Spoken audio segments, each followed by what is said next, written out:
കേരള ജമാഅത്തെ ഇസ്ലാമിയുടെ അമീർ ജനാബ് മുജീബ് റഹ്മാൻ സാഹിബ് ഈ പ്രതിഷേധ സംഗമം ഉദ്ഘാടനം ചെയ്ത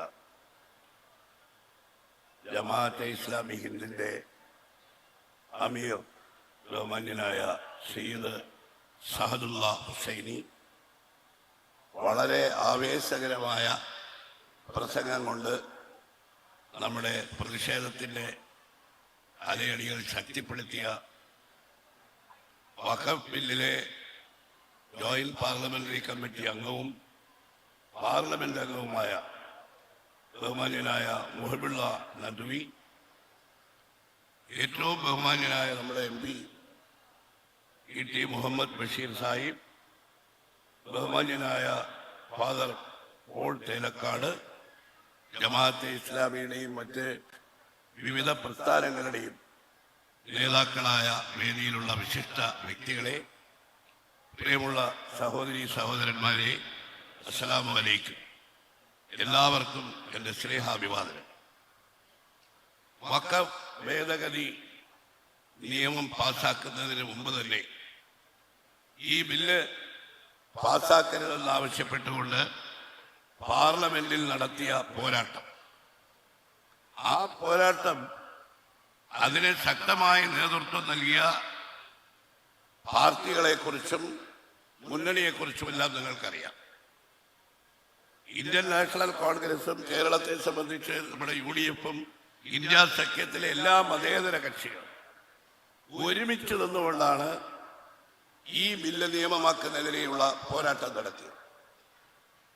ഇത് ഒരു കരിനിയമമാണ് എന്ന് ഉറക്കെ വിളിച്ചു പറഞ്ഞുകൊണ്ടാണ്. കാരണം ഇവിടെ സൂചിപ്പിച്ചു, ഭരണഘടനാ തത്വങ്ങൾക്കെതിരായിട്ട്, ഭരണഘടനയ്ക്ക് എതിരായിട്ടുള്ള ഒരു നിയമം പാസാക്കിയാൽ ആ നിയമത്തെ ഒരിക്കലും ചോദ്യം ചെയ്യാതിരിക്കാനും അംഗീകരിക്കാതിരിക്കാനുമുള്ള അവകാശം ജനാധിപത്യത്തിൽ നമുക്കുണ്ട്.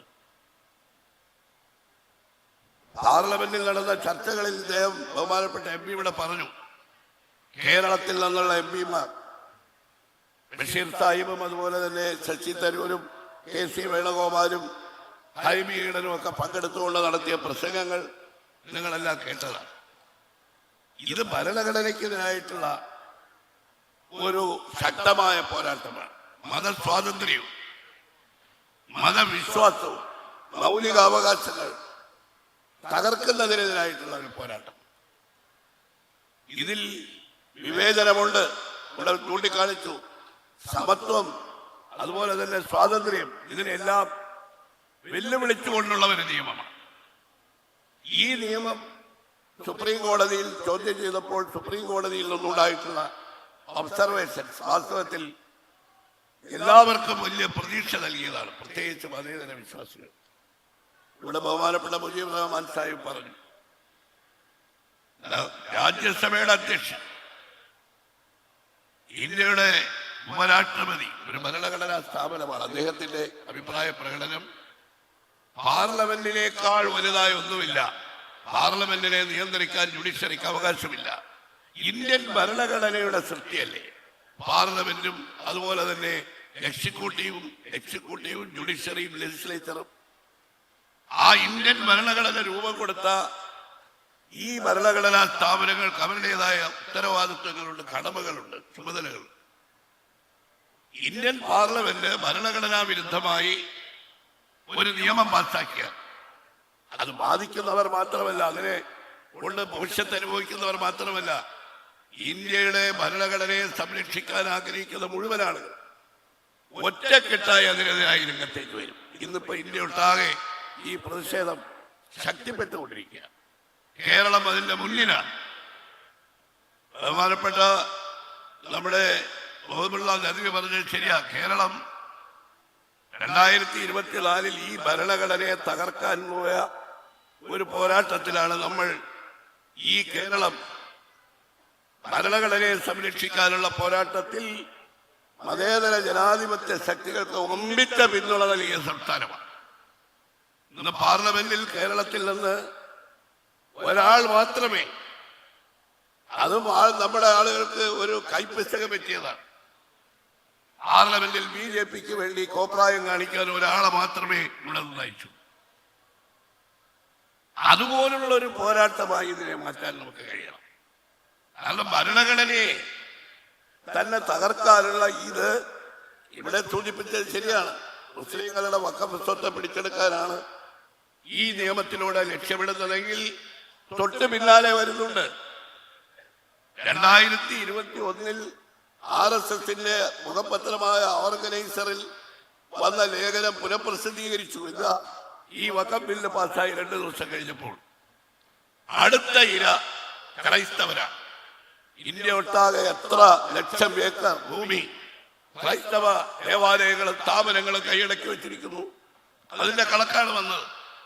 പിന്നാലെ വരുന്നുണ്ട് സിഖുകാരുടെ ഗുരുദ്വാരകളെ കുറിച്ചുള്ള ഇവരുടെ കണക്കെടുപ്പിന്റെ ഫലമായിട്ട് ഇവർ ഇന്ത്യയിലെ എല്ലാ ന്യൂനപക്ഷ സമുദായങ്ങളെയും തകർക്കാനുള്ള ശ്രമത്തിന്റെ തുടക്കമാണിത്. ആ നിലയ്ക്കാണ് കോൺഗ്രസും ഇന്ത്യ സഖ്യത്തിലെ മതേതര കക്ഷികളും ഈ പോരാട്ടത്തെ കാണും.